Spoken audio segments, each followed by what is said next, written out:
बहुत बधाई। आदरणीय सभापति महोदय,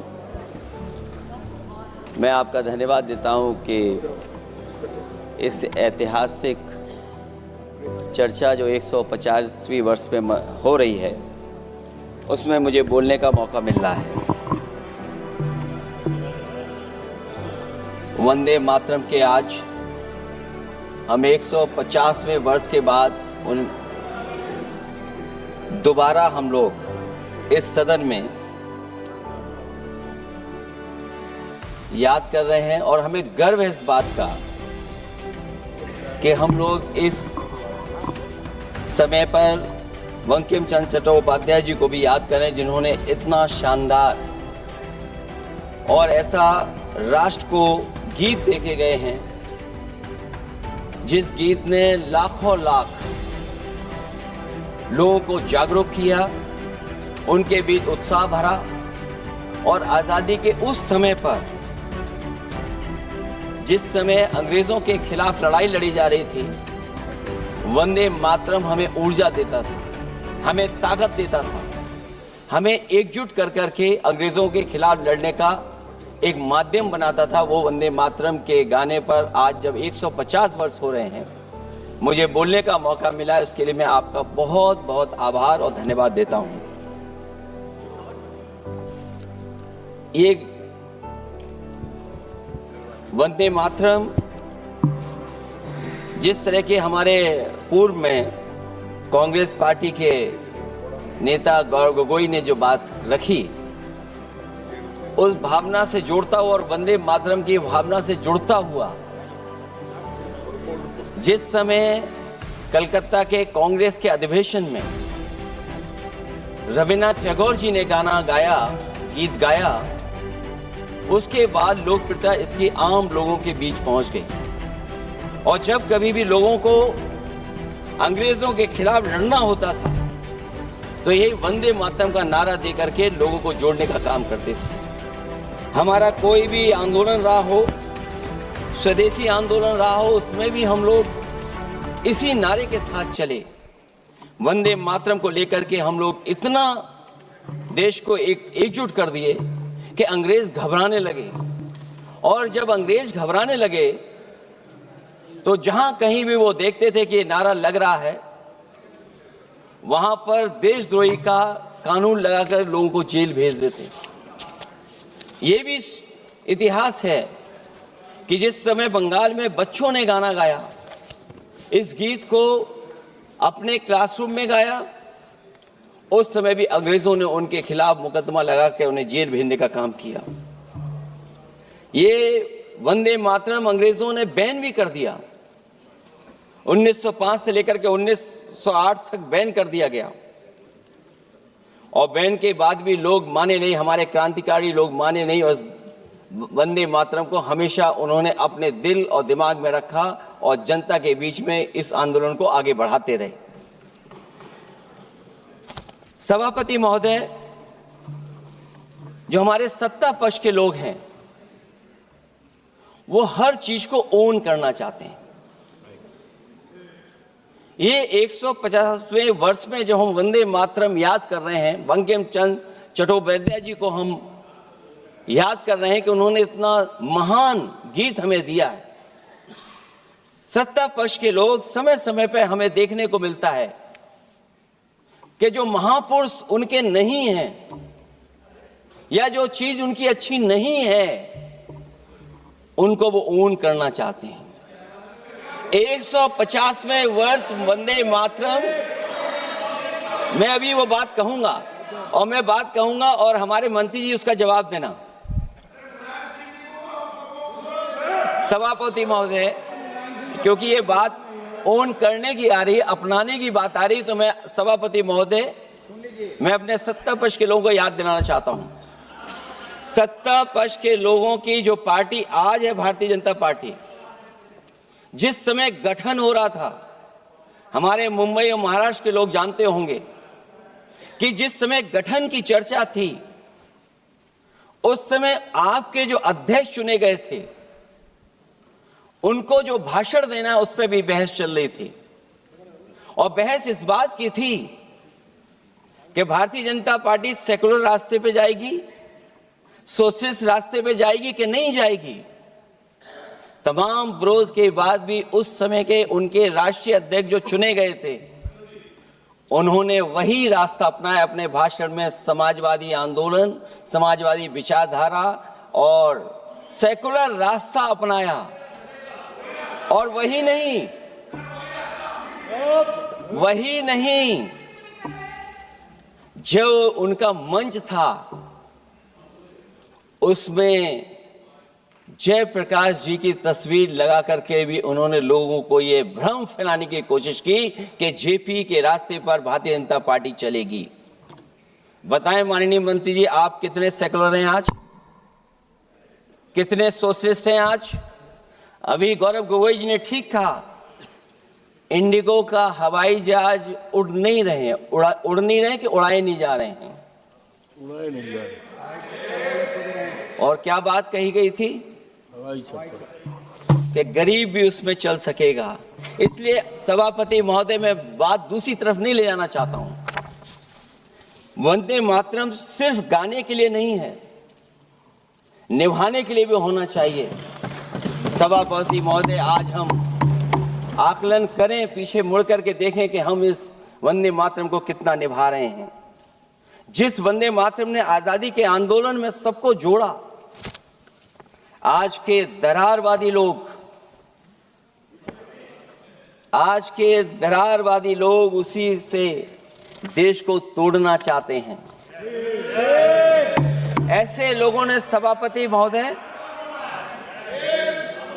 ऐसे लोगों ने पहले भी देश के साथ दगा किया और आज भी कर रहे हैं। ये चर्चा तो जोड़ने का काम करेगी ना अखिलेश जी, क्योंकि आज वंदे मातरम की चर्चा, वही मैं कह रहा हूँ, वंदे मातरम में जोड़ने का ही काम करेगी।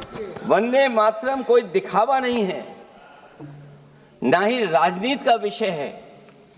क्योंकि सभापति महोदय, हम जब ये चीज इनके विचारों से, इनके भाषणों से जब बाहर सुनते हैं तो ऐसा लगता है कि वंदे मातरम इन्हीं का बनवाया हुआ गाना है।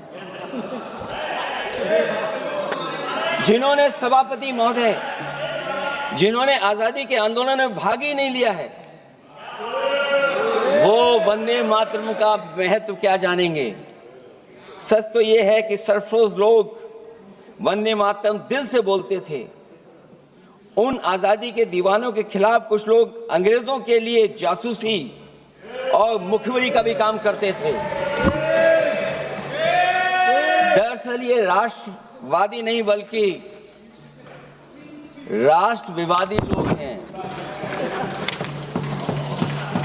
जहां विवाद करना हो, कभी अंग्रेज विवाद कर करके, डिवाइड कर करके, डिवीजन कर करके राज किया करते थे। सभापति महोदय, आज भी वही रास्ता कुछ लोग अपना रहे हैं। वो डिवीजन का रास्ता अपना रहे हैं, डिवाइड का रास्ता अपना रहे हैं, दरारवादी रास्ता अपना रहे हैं। इनका इतिहास खंगाला जाए कि इन्होंने आजादी के पहले और आजादी के बाद वंदे मातरम क्यों नहीं गाया। ये सभापति महोदय, आज जब हम वंदे मातरम पे इतनी चर्चा कर रहे हैं, जिस भाव से हम लोग यहाँ बैठे हैं, कम से कम ये भी खंगाला जाए इतिहास में कि वंदे मातरम कुछ लोगों ने कब गाया। उन मुखबरों से ये सवाल पूछा जाए कि स्वतंत्रता के बाद भी उन्होंने अपना गीत क्यों बनाया। उनकी एक रंगी सोच ने तिरंगा क्यों नहीं फहराया। वंदे मातरम सियासत के झूठे राष्ट्रवादियों के लिए नहीं है, गलत लोगों की गलत मंशा पूरा देश समझता है। और केवल यही नहीं ओन करते हैं, कभी कभी भारत माता का जो चित्र है, जो पेंटिंग कभी बंगाल के महान लोगों ने बनाई थी,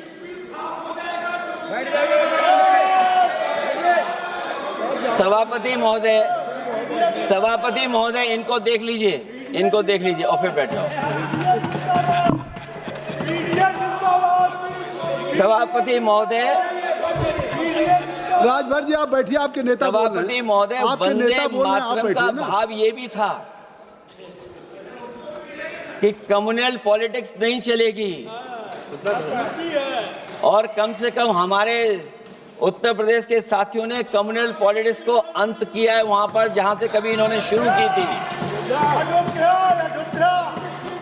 राजभर जी, और सभापति महोदय, वंदे मातरम बैठिए। एक भाव के रूप में हमारे अंदर बसा है, चाहे उसके शब्द न याद हों, चाहे अर्थ न मालूम हो, चाहे पूरा याद न हो, उस सच्चे भारतीय के अंदर देश प्रेम की भावना जगाने के लिए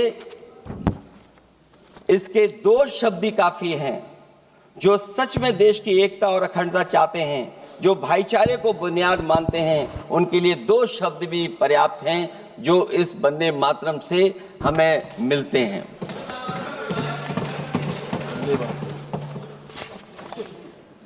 दूसरा किस्सा सुना दो अध्यक्ष महोदय। सभापति महोदय, इनका इतिहास खंगाल लीजिए, पूरा निकाल लीजिए। चुनावी सभाओं में कभी बाबा साहब भीमराव अंबेडकर जी की तस्वीर ये लोग नहीं लगाते थे। ये बात अगर सही हो तो बता दो। और ये तस्वीर कब लगाना शुरू किए? इनका एक सहयोगी साथी संगठन, जिस समय समाजवादी पार्टी और बहुजन समाज पार्टी ने मिलकर के इन्हें उत्तर प्रदेश में हरा दिया था, उसी दिन के बाद से बाबा साहब भीमराव अंबेडकर की प्रतिमा और तस्वीर लगाने लगे।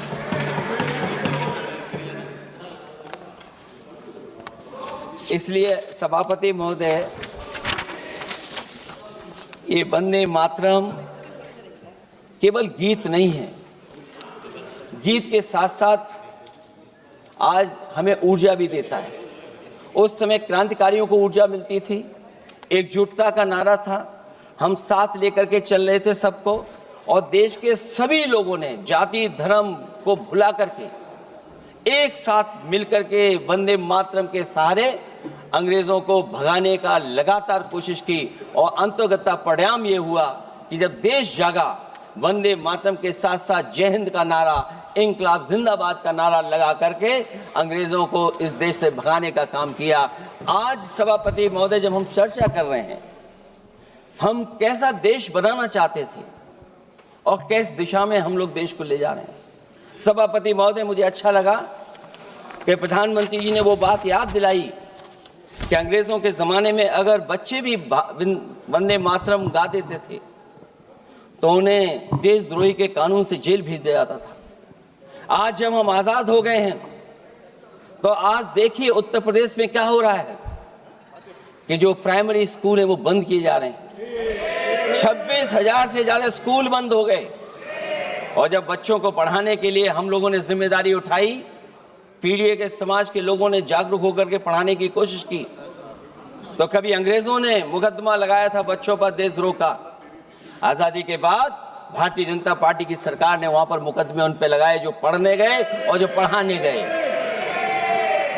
तो इसलिए वंदे मातरम का भाव जो था, उसी भाव से जुड़ करके हम सब मिल करके इस देश को और मजबूत करें। यही हमारी भावना है, यही हमारी सदस्यों की भावना है। जब हम 150वें वर्ष में याद कर रहे हैं तो वहीं हम ये याद करें कि जिस भावना से वंदे मातरम को हम लोगों ने देश के सामने गा गा करके अंग्रेजों को भगा दिया, ये देश कैसे मजबूत हो, एकजुट कैसे हो, बिना भेदभाव के, और संविधान से कैसे चलें, क्योंकि ये संविधान से ही मिला हुआ हमें गीत है। इसलिए इस गीत के माध्यम से हम किसी पर टिप्पणी और किसी पर थोपने की कोशिश न करें और न किसी पे दबाव बनाने की कोशिश करें। आपका सभापति जी का बहुत बहुत धन्यवाद।